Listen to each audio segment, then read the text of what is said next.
Hey, it's Drybear. Throne and Liberty, a brand new MMO, is almost out, but it doesn't have a traditional class system. You mix and match weapons and abilities to create your own, which for some people is an awesome sandbox, and for others is a big, confusing weed mess of being lost in theory crafting. So whether you're looking to be inspired or just want something to jump off with in the starting point of Throne and Liberty to have a build that you know you can rely on, I'm going to give you some builds today that combine the weapons and abilities with the passives as well to get you started in Throne and Liberty. A couple quick mentions before we get started. The way you set up your character is you will choose 2 weapons to be slotted into your main hand and offhand slot for the 2 weapons selected here. You can have 1 weapon in your main hand, and that is the weapon that will be attacking when you auto attack and for some of the other abilities. If you want to swap this main weapon, you can press tilde on PC and it will swap to the other weapon to make that your main hand weapon. And when some skills refer to your offhand weapon or your main hand weapon,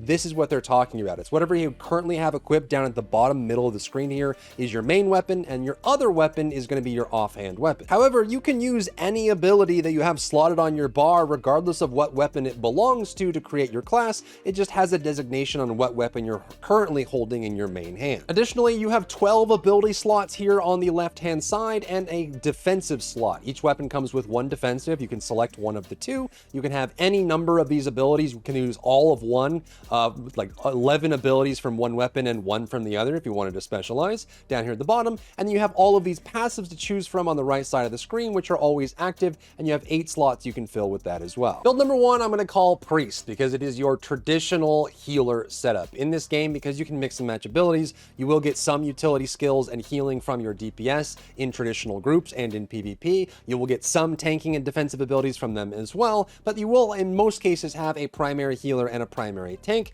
and this one is going to be a primary healer focused build. And the setup I recommend is wand in your main hand. If you're going to be a primary healer, there's no way around it. You pretty much have to use a wand as one of your weapons, and this is the setup I would use with a staff in the offhand. As a wand with your primary for healing, you have tons of healing, cleansing, supporting, armor increases, some really nice buffs, curses, some good dot damage as well, and your secondary choice is going to dictate what other abilities you have on top of that. You could run longbow for extra healing, you could run shield for extra defense, but if you run staff, what you get is a lot of mana regeneration, which is huge for a primary healer. We're going to be using tons of abilities to heal our party, to heal our group, to heal in PvP, to keep that going. So the ability to recover mana often through our talents, our passives, and our abilities is going to be really big, and there's a lot of really nice synergy, which we'll go through now. For defensive, take the wand defensive, because if you get a perfect block on a Fury attack, you get an extra single target heal, which is super nice. So anytime an enemy does a Fury attack and you perfect it, you'll get a free heal out of your defensive skill. Then run the Chain Lightning and the Serial Firebombs from the staff. Stack up the Burning Dot from the Serial Firebombs, and then you can detonate them with the Lightning. So the Serial Firebombs will shoot out fire. I'll build up burning stacks. When you have burning stacks, your lightning does more damage, which allows you to build up some damage that way. Next, we take Touch of Despair, which is your cursed dot, your weakened dot from the wand kit. This is going to be your bread and butter for dealing damage with the wand. This is just a dot that you put on the enemy, and you have a couple ways to interact with this. Firstly, we take Curse Explosion. This is a dot detonator that the wand has. So if there is a curse or burning on the target, so from your Serial Firebombs or from the curse, you can detonate it using your Curse Explosion, which will consume the dots and do the remaining damage all in one go. And this is useful because some targets can only be cursed up to a total of 2 times, sometimes 3 times. And once you have your cooldown back from Touch of Despair, so you can see the two spheres circling around his head, he's not going to go above 2 here. So we want to detonate this first, consume the rest of the dot damage for a big burst, and then start applying the curse again. Then we want to grab Devotion and Emptiness for passive. This will give us healing and also damage over time for our burning and our curse. And Vampiric Contract means that when we deal damage to a target that is affected by our curse from our Touch of Despair here, we're actually going to be triggering extra heals either on ourselves or nearby teammates, which gives us even more healing throughput. Corrupted Magic Circle gives us a way to spread curses around all targets. You could also optionally run with like Karmic Haze if you wanted to do that, but I think this one's a much wider area, which can be useful, and you'll get it earlier if you want to use that. At level 40, you will unlock Ray of Disaster, which is a great damaging spell that does damage based on your increase to skill healing, which means that the better a healer you are based on your gear and improvements, the more damage this will do. Then we want to take the Inner Peace ability from the staff, and this is going to be your bread and butter for regaining stealth. This is an evocation, basically. It allows you to get your mana back anytime you need it. It's a very quick charge and an easy way to get your mana back, and we're going to pair that with an awesome, amazing staff skill, High Focus. This is an ability that once activated, when you use it, it will give you faster cooldown recovery and movement speed, which means that you just get a lot of good value out of this. You want to pop all your big heals, all your big cooldowns, and then pop your High Focus to get those cooldowns back. Then we finish off with the best heals in the kit. We want to have Swift Healing. This is a single target heal that starts out pretty weak, but the more you invest in it and level it up and master it, the more value you will get out of it. It'll start getting really, really, really strong, and it doesn't cost very much either. You want the ground target heal, Fountain of Life. It'll be a ground target here that you can place down that does a bunch of healing on this. Also, there's a default setting in this game where if you use an AoE and it targets a nearby player, it will actually just center the AoE on that player, and there's a setting to turn this off. I turn it off because it's kind of annoying if I'm trying to put this in a specific spot where I can clip 2 people to heal them. If you have this setting on, it'll center on one of the 2, which gets really annoying. So if you go to settings, to gameplay and to character, I believe it's aim, direction, location, designated skills by target or on the target. You just want to turn these off if you really want to place the AoE in a specific spot. Then finish off with Clay's Salvation and Blessed Barrier. Both of these are great options. Clay's Salvation is a big AoE heal to keep your teammates alive, large AoE, and this is a single target defense buff that you'll be able to stack with that as well. You want to pick up things like Noble Revival for extra max mana conversion into skill healing. You get also health to nearby allies when you have when you have the Selfless Soul, gives you mana regen and skill heal, which all of that stacks together, and by the way will make Ray of Disaster stronger. Mana regen with Asceticism, mana regen with max mana with Mana Amp, and then Saint's Oath, and of course Mana Ball Eruption. Mana Ball is going to be a very easy pickup for you. It's only when you're running wand and staff together, but you'll notice that as I'm attacking, sometimes 2 projectiles will shoot out. That's the staff passive that allows you to do double projectiles occasionally. This will give you a nice little soloing boost and farming questing boost when you're using this setup. Number 2 we can call Survivalist, and this is going to be another healer option. The only other option we'll have on this list for healer. It will still use the wand as it does have all of the best group healing and healing options in the game, but our second weapon, rather than being staff, is actually going to be longbow. Longbow has a ton of really, really cool options that I love using, especially in this kind of role, that you'll be able to pick up and use. So we're still going to have Touch of Despair, Curse Explosion, Swift Healing, Fountain of Life, Clay's Salvation, and the Ray of Disaster, and the same healing options as well here with Devotion, Vampiric, Noble Revival, Selfless Soul, Saint's Oath, and we're going to add Wraith's Beacon, Beckon as well for curses. But now we get to add in things like Devoted Shield. Anytime you get weakened, you get a big HP shield for you. It means you can be a little bit more aggressive with your positioning. And we're also going to be able to reset the cooldown on Ensnaring Arrow, which means we can constantly provide binds on targets that are not CC immune. From the Longbow kit, we're still going to be using the defensive skill from Wand, but now we can work in Zephyr's Knock. This is a very easy single target shot that does good damage from range. So while you're here with the wand, throwing out your curses, dealing damage that way, you can throw out your Zephyr Knock every now and then to get some nice burst damage and finish off some targets. Then we have Ensnaring Arrow, which is super awesome. This is the one that binds and deals damage to a target and roots them. This can be useful in solo as well, because you can root the target in place, back up, and just hail at them with curses and arrows and destroy them this way. And then as soon as they get unbound, you can just bind them again. And remember, we have the reset cooldown on Ensnaring, which is going to be very nice for leveling. Deadly Marker is an excellent offensive option for groups as well. This will mark the target for 9 seconds, and then it will increase the crit hit for you and for all party members on the marked target. And every critical hit, skill cooldowns for all party members gets reduced down. You can run this with a critical hit build as well. So this will mark the target, and then as you're critting it with different abilities and attacks, you'll be able to lower skill cooldowns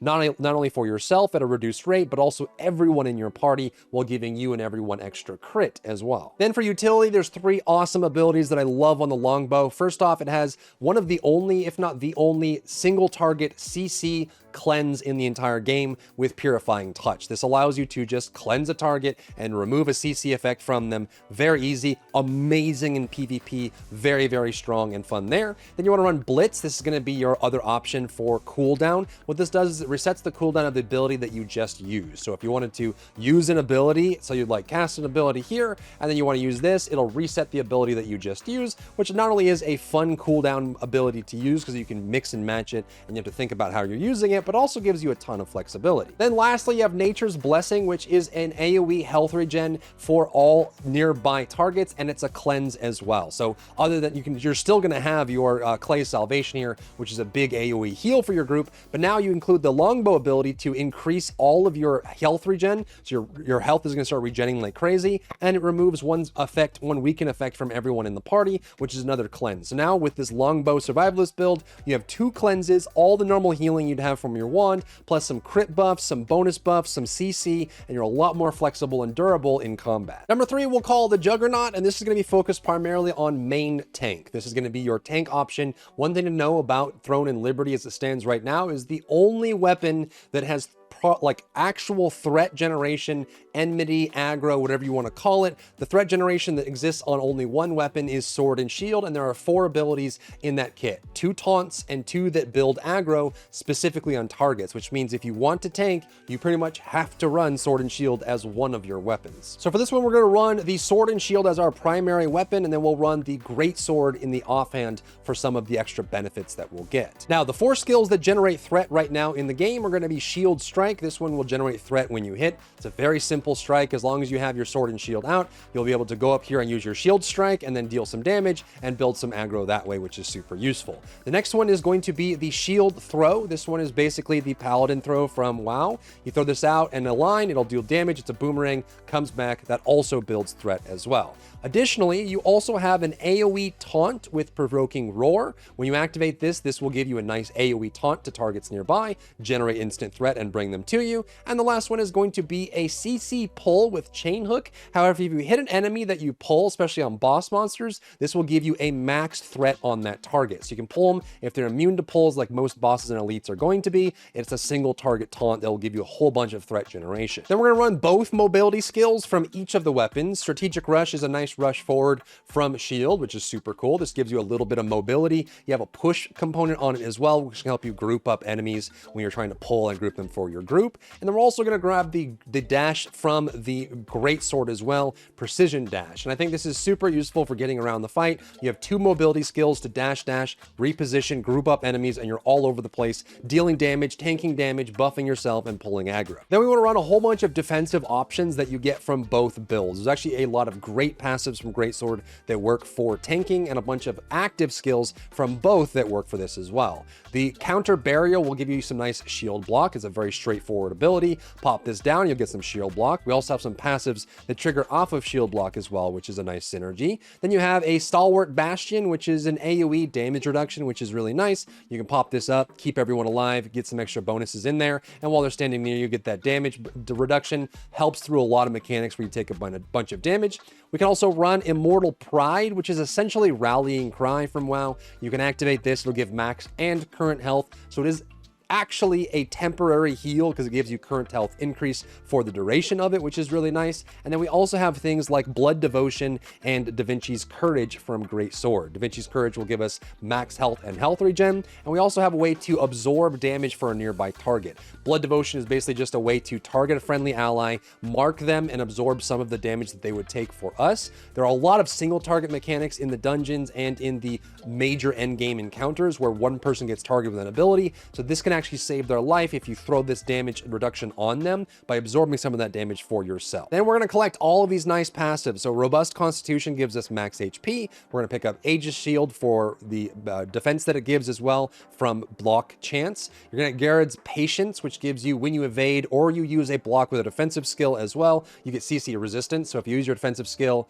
on a Fury skill and you get that, you'll be able to trigger it as well, which means that you get CC'd less, which is super fun. You have Morale Boost for getting collide when you collide with targets with your push with things like Strategic Rush, you can get cooldown reduction. We're also going to run Impenetrable as well as Indomitable Armor for more passive defense from both skill trees. Vital Force gives us a little bit more hit chance based on health, which means that we won't miss as much, and we'll get some free damage out of Raging Frenzy, which means that when we're surrounded, we get bonus damage out of that. But this is a very flexible tank build. You'll be running the Sword and Shield in your main hand for the most part, and you also want to run the Sword and Shield defensive option for the heal that it has and for all the of bonuses and benefits, but you can also flex this out if you wanted to make this a little bit more aggressive. You can slot in things like Guillotine Blade or Annihilating Slash for bonus damage on that, especially when you're leveling or you're doing solo PvP. For number 4, let's call this one the Knight. This is going to be a combination of the hand crossbows with the sword and shield. There's a ton of stuff in the sword and shield kit that relies on the target being weakened and giving you a bunch of extra damage because of it,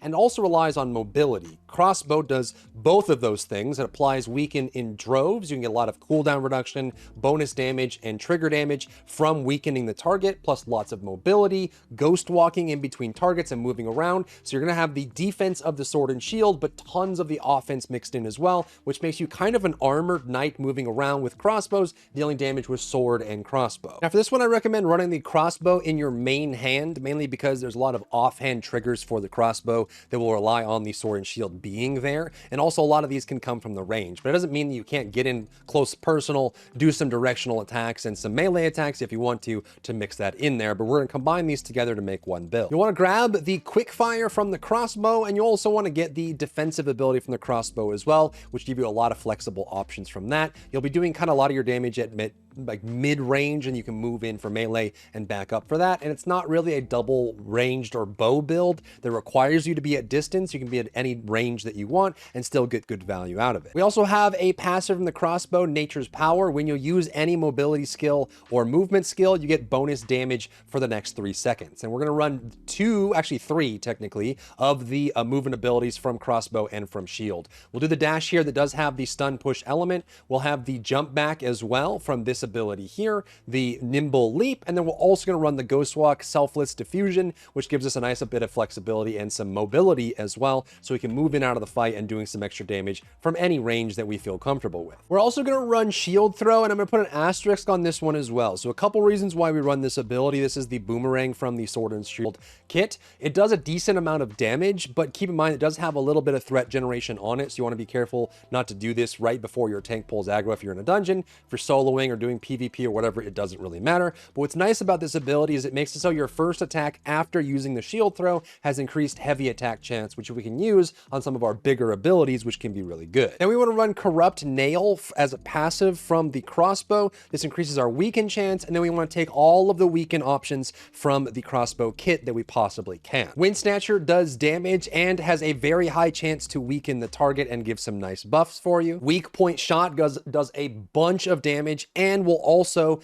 have a chance of applying weaken and giving us extra crit damage on the target as well. Nice big blast, super fast, super reliable. Another way to apply a weaken to the target. Then we're going to pick up Annihilating Slash, which does a bunch of damage from the sword kit. And if you're doing it to a target that has been weakened by you, and why we have so many weakens in this kit, if you hit a target that you have weakened recently, you will get a bunch of bonus damage and decrease the cooldown as well. This is a big, fat, massive sword ability, does a bunch of damage, super reliable. So you want to make sure that you're popping these weakens, getting the target weakened first, and then doing your Annihilating Slash to make sure that you get that bonus on it. A Shot at Victory is another big bonus damage from our sword kit, and it will also give us skills for sword to do even more damage. It also has a chance to hit to targets. If you applies an additional 5% chance for each target within range that's been affected by your weaken. So when you use your weaken skills and get targets weakened, you'll get some bonuses from this. It also has a chance to be used after defending with a Fury attack as well. So when you use your Fury attack,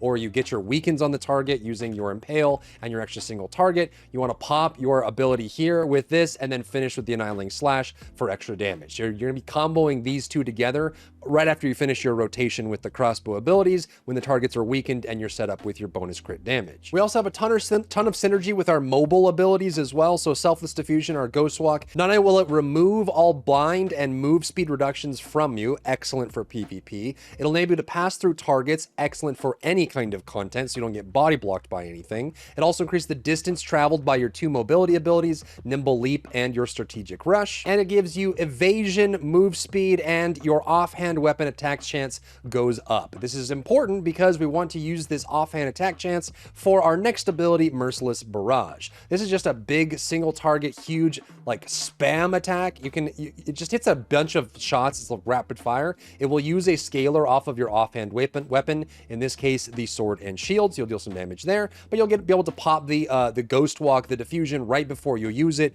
to get some extra benefit off that one as well. Then we want to use multi-shot for AoE. This gives us a nice bunch of damage and collision push, which can be useful as well, but it also lowers cooldown on mobility skills, so if you use your jump back or push forward, and then you use your multi-shot, you'll be able to lower those cooldowns. And additionally, right after you use your mobility skills, not only are we going to get the bonus from Nature's Power, giving us bonus damage, but we're also going to get even more bonus damage on recoil shot if we just used a mobility skill right before. So if we jump back and then we use our recoil shot, we'll get extra damage on that. And we'll also be able to reset it by using our cone attack, which will lower the cooldowns, which means we get to move again. So this is super fast, super flexible, any range, anything's possible. You know, use your cooldowns, mark the target for weaken, get some extra damage in there. Then you can dash in, get some extra shots, use your point at victory, and then spin with the annihilating slash, then jump out or ghost walk out. You've got so many options here. The Knight is actually insane. Apologies if it sounds like I'm rushing, by the way. I am. They're shutting the servers down, so I want to make sure I get all of this done before that happens. For number 5, we have to make a build that relies on the poison and curse synergy between wand and daggers to make a dot-focused burst assassin build that we'll call Viper. For this one, we're going to use daggers in the main hand and focus on mostly dagger attacks, and then we're going to pull in any of the curse and curse explosion abilities from the wand, as well as some of the duration of curses, bonus damage on weakened targets, and also skill damage over time at night, which will make this build even stronger. We'll take Block Blade, the defensive skill from dagger, and then all of the dagger skills, they either deal damage or apply a poison, inject venom, and touch of despair, again, your main bread and butter. So you want to make sure you're always poisoning the target and dealing damage to the target this way, getting as many poison stacks and curse stacks on the target as well. We're also going to pick up the corrupted magic circle from wand. This is how we apply a whole bunch of curses and dots to targets all around you, which give you a nice little bonus there. And we're going to go back to poisoning the targets on top of that. And the reason we want to be applying as many curses and many poisons as we can is because we have tons of synergies that scale off of this. The first one is going to be Umbral Spirit. This one deals damage in an area around you and deals additional attacks to targets that are poisoned. So if you do your poison and you apply it to a target and then you do your Umbral attack, you'll get these extra projectiles that fly out and deal bonus damage to targets that are poisoned. We'll also pick up Fatal Stigma. This will give you a nice damage to the target as well and reduce incoming heals, but it also does even more damage. So if we poison the target yet again and we throw out the Stigma, it's going to do bonus damage to the target if they are currently poisoned, which gives us even more burst damage. Then when we're out of rotation, our skills are on cooldown, we want to finish up with Curse Explosion. This allows us to take the curse from the wand and the poisons from our weapons that might be about to expire or kind of running out if we're transferring between targets, and then we can just pop our Curse Explosion here, which is an AoE explosion, removing dots and dealing damage to those targets, which is super easy. Then we want to pick up some generally good abilities like Brutal Incision, great single target damage. We want to use the Shadow Strike as well, the jump that allows you to jump behind targets, gives you a nice little movement ability as part of your kit, which is really nice. The Stealth also gives us a guaranteed critical strike.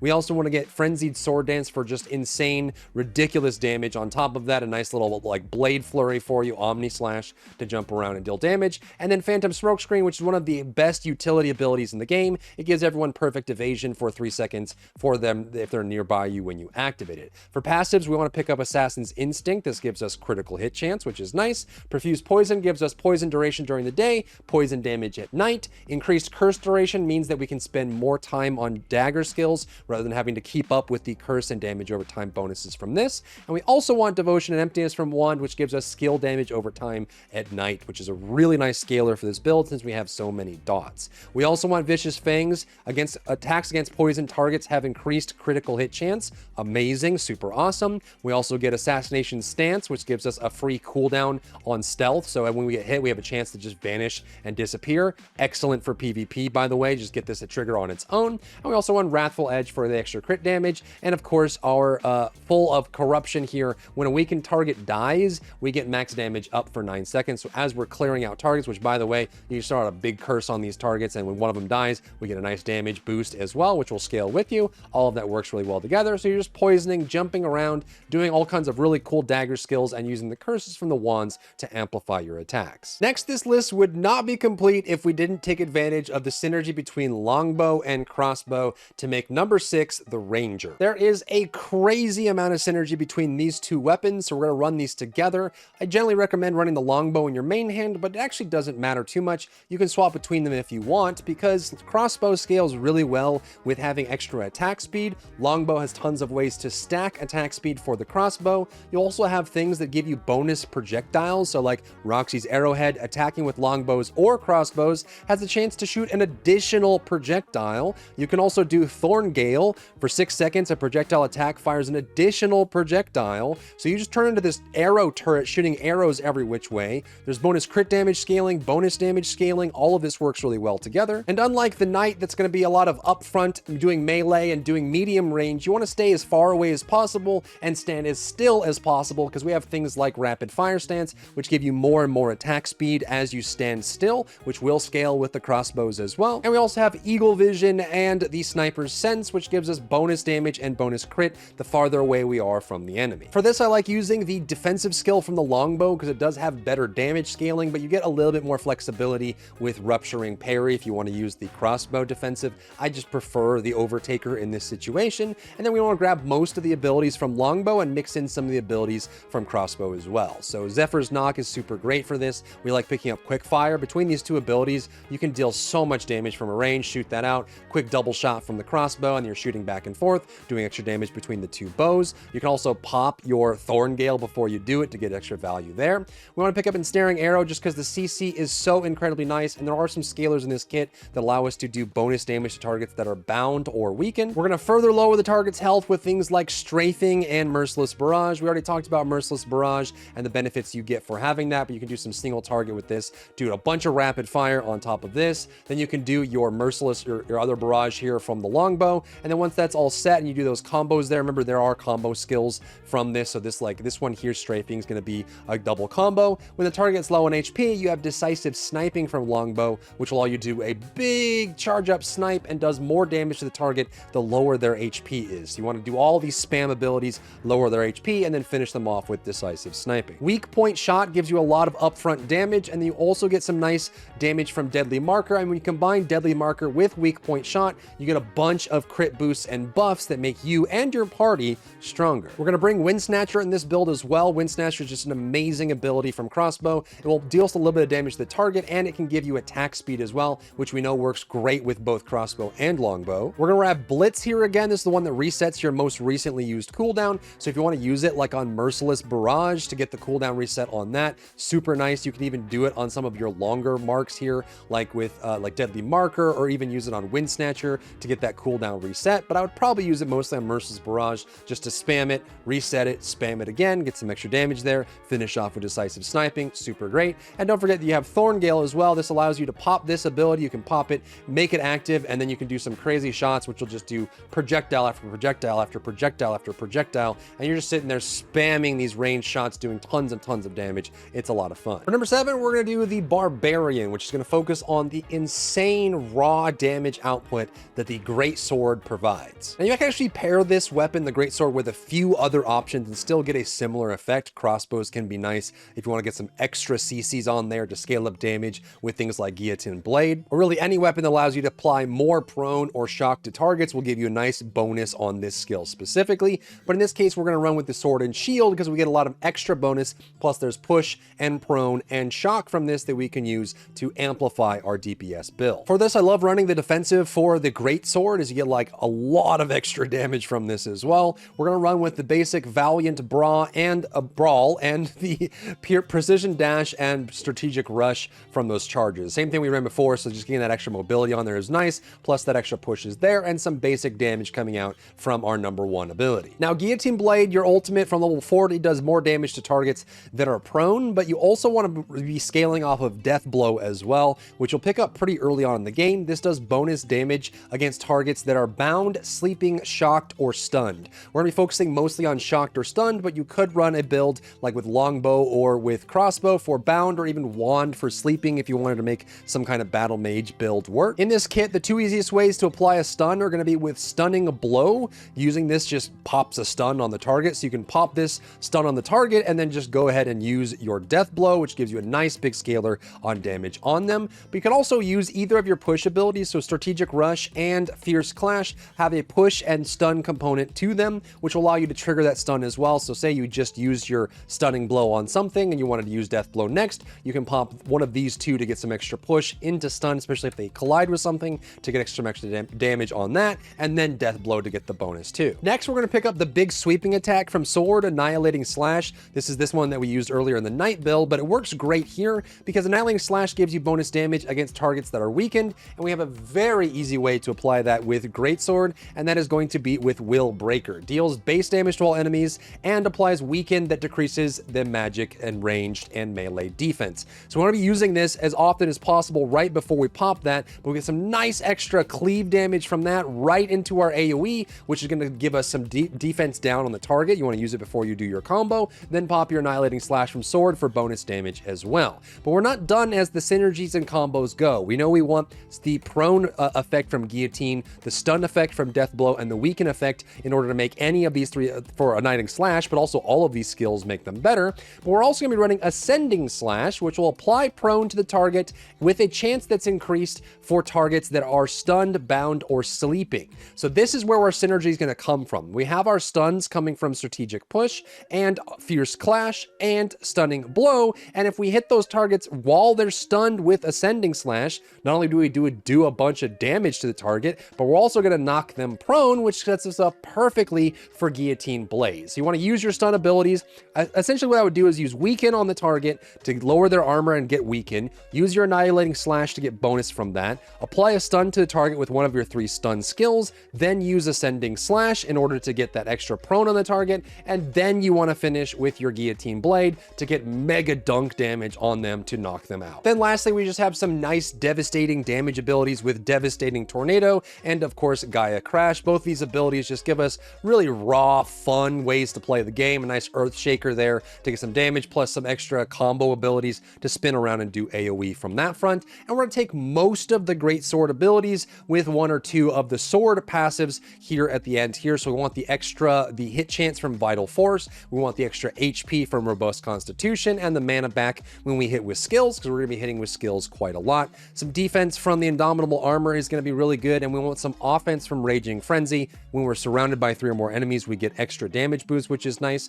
Anytime that we do hit a target on stunned or shocked, we get increased heavy attack chance, which is nice. And the movement speed from Barbarian's Dash is anytime we use a mobility skill, we will get move speed increase, and this is going to be your Precision Dash or your Strategic Rush. And then I also like putting morale boost in here. This is anytime you have collision targets collide, and any subsequent collisions will do lowered cooldowns. And because we're pushing and shoving and stunning and proning and doing all that with this build, basically just playing toys with them, knocking them around like billiard pins, we're going to be doing morale boost to lower our cooldowns while we're going through that process. For number 8, we have the Strider. Inside of the Longbow kit, there are a bunch of abilities that scale well off of critical strikes. Not only can you increase your critical strike or your party's critical strike, but also if you get critical strikes, some special bonuses happen. But we also have daggers, which have guaranteed critical strikes when coming out of stealth, which means that we can have tons of crit damage and crit percent on this build to do crazy melee with good flexible ranged options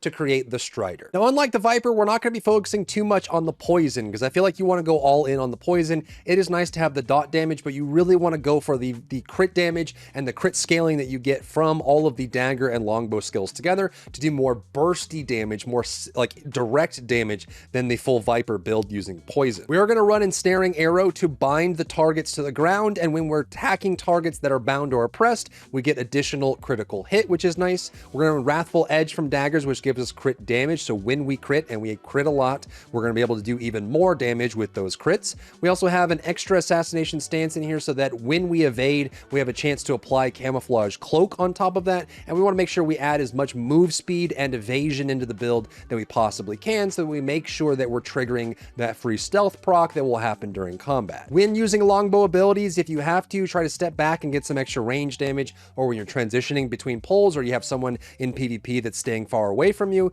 use this to your advantage. This will give you additional crit while using Sniper's Sense. And you also just get free crit from Assassin's Instincts here as well, so all of this crit is just stacking to the moon. Then we want to pick up all of the direct damage abilities, so things like predatory strike for direct damage. We also want direct damage from brutal incision, as well as the frenzied sword dance for direct damage there, and knife throwing on top of that as well. And this is when we start bringing in all the extra effects on top of it. So we're gonna run with Deadly Marker to get the free extra crit on top of it, which is super nice. And then we have Strafing here, which is a longbow skill that you can spam multiple times with if you land critical strikes. So each attack deals damage. If you land more than 2 critical hits, you can use the skill one more time and you can consume this and reset it. And we're also going to run with Blitz as well, so we can reset any cooldown that we want to get some bonus damage off of that. We're also going to have Ankle Strike here, which is if you deal damage to a target, if they're bound from using your ensnaring arrow, you can also knock them prone, which is useful as well.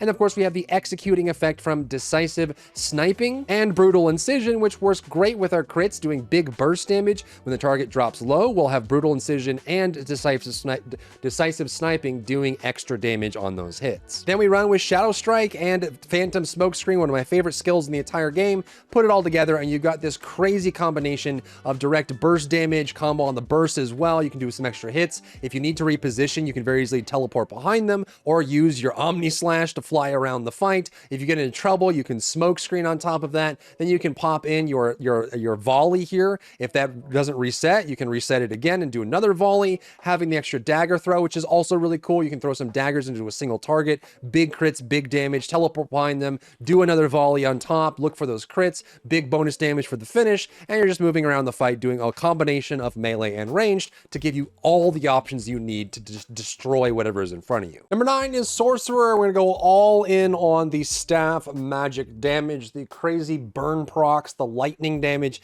and of course the giant infernal meteor that they can summon to blow targets to smithereens. For this one, we're gonna run mostly staff skills, but we're gonna mix in the greatsword for some really nice synergies that work with the big scaling staff skills. So let me explain staff to you if you're gonna be using it as your primary, so you understand everything that you need to know about it. There are 2 main effects that you need to be focusing on as your basis for damage through the staff. That is gonna be burning effects. Serial Firebombs and Infernal Wave are gonna be primary way to apply burning. You can also apply burning with your defensive. You can have burning procs from your Infernal Meteor, but you can think of all burning effects as not only dealing damage, but also making your lightning skills stronger. And additionally, if you hit a target that is wet or frosted by you through any of your frost skills or frost bonuses, or even just using Frost Master to apply frost, you'll have frost and wet and burning, and all of that will work together to give you a nice big damage boost on your big finisher. So you're focusing on the status effects first into the finishers for bonus damage. So I recommend running with the defensive Mystic Shield, and then we want to run with our burning effects. So we're going to run with the Serial Firebombs.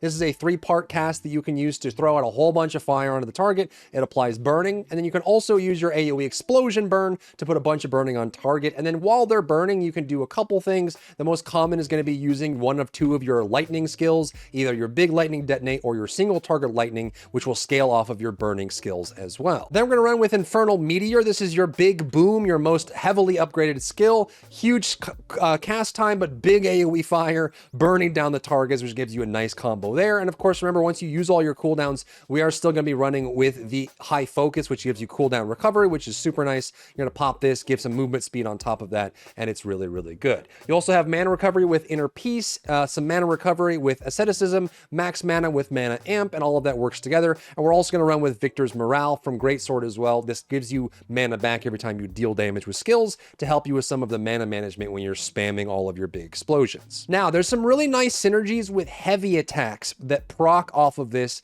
in the Sorcerer build. So both of the Judgment Lightning and Infernal Meteor and a couple other abilities are going to scale nicely with heavy attacks. We do get some nice scalers with the Cold Warrior passive in the Greatsword tree. So once you have time to level this up, you can get a whole bunch of increased heavy attack chance on targets that are stunned or shocked. We're going to run with the Stunning Blow, a very easy way to get in melee range, pop this, stun the target, and then you get increased heavy attack chance. And with some of these skills, like with your Judgment Lightning, if you hit a target that and that attack becomes a heavy attack, you get to use it again, which means you get to double lightning strike them if you trigger a heavy attack. So you stun them, pop your damage on them. If it triggers a heavy attack, you can lightning strike them again, hit them with a meteor, set them on fire, freeze them, and get some damage that way. Your ice skills are going to give you a lot of mobility and flexibility. So you have your frost smoke screen, they'll jump back and you can apply frost to the target. This will give you your debuff for scaling on some of your lightning skills as well. And we're also going to run with the ice spear. This gives ice damage, and with our passive, it will apply frost from this as well. Gives you nice damage and applies a weaken and a slow to the target. And then we also run Icebound Tomb.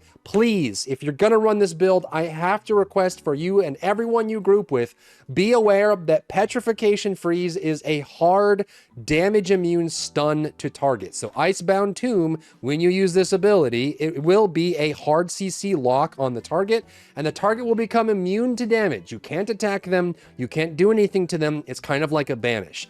Use this sparingly and intelligently when you're in groups, but when you're soloing, it's super useful. You can lock a target out of combat, focus on an ad, kill that ad, finish on the target. But please don't spam this in groups because it just slows the group down because it locks them out from being hit and damaged as well. So big asterisk on that one, but it is super nice because it will give you the frost effect and the weaken effect and the slow effect, and it's great for controlling targets, and it's really good in PvP as well. Then you have some options here. You could run Gaia Crash. It doesn't have as much base damage, but it is a ranged attack that allows you to do a big like Earth style explosion, which does kind of work with the Sorcerer aesthetic. I like running Wheel Breaker here against targets that are very defensive. This does a melee range and most importantly a magic defense down on the target when you do your AoE. It doesn't really do that much damage and it's kind of short range, but when you hit them, you can mark a target that's really tanky and then blast them, blow them up with all of your skills. So again, you want to apply all your burns to the target, get everything burned up, use your defensive for that if you need to, get your AoE fire on them, and then you want to start popping your lightning,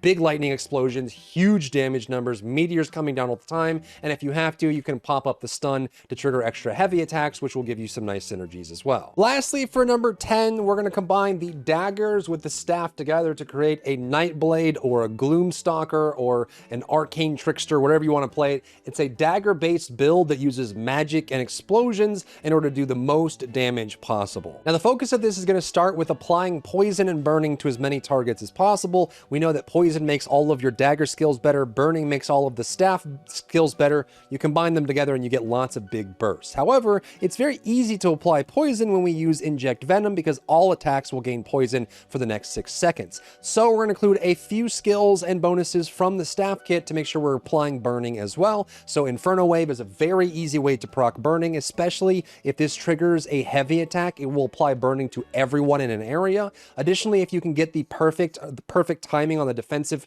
for a Fury attack on Mystic Shield, we'll get Scorching Sphere, which gives us burning as well. And that is the only prerequisite for getting bonus damage coming out from Chain Lightning or from Judgment Lightning, and both of these abilities are incredibly fast as well. So we'll be in here kind of applying our extra poisons and damage there, getting those bonuses on top of that, throwing out our dagger skills. Then we want to apply our burning and make sure we have enough mana to start just doing our lightning skills for crazy burst damage. We're not going to do a lot of the long cast skills, meteors, things like that, because we want to make sure we have enough uptime on our daggers to be applying poisons, moving around and getting some bonuses on that. And keep in mind that we can still do stealth in order to get some extra free critical strikes on these big lightning strikes as well. And then you're just repeating, applying poison, getting extra value out of that, doing your dagger skills, jumping around, getting some extra bonuses, some huge burst damage on that. When you have the burning applied, that's when you do your lightning and go right back to your dagger skills and start doing more damage that way. And it's a very fluid, very bursty, very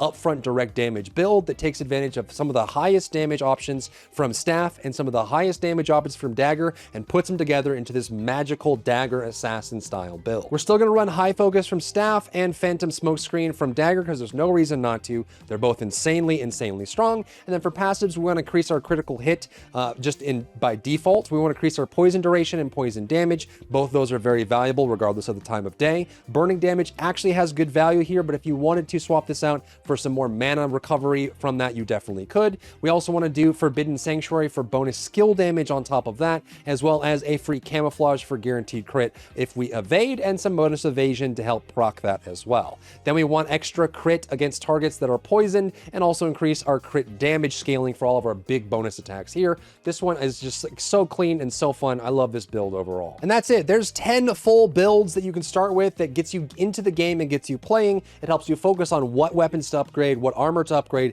and gives you a little starting point that gets you into Throne and Liberty and moves past the crazy amount of theory crafting and synergy that you can create with this weapon style system. Hopefully it was helpful for you. If you found value in the video, leave a like. Or don't. I'm not your dad. I don't know. If you found value in today's video, leave a like down below. Leave a comment for the algorithm to help this video get seen by more people. And don't forget to check out my other channels for other content and other stuff and other things.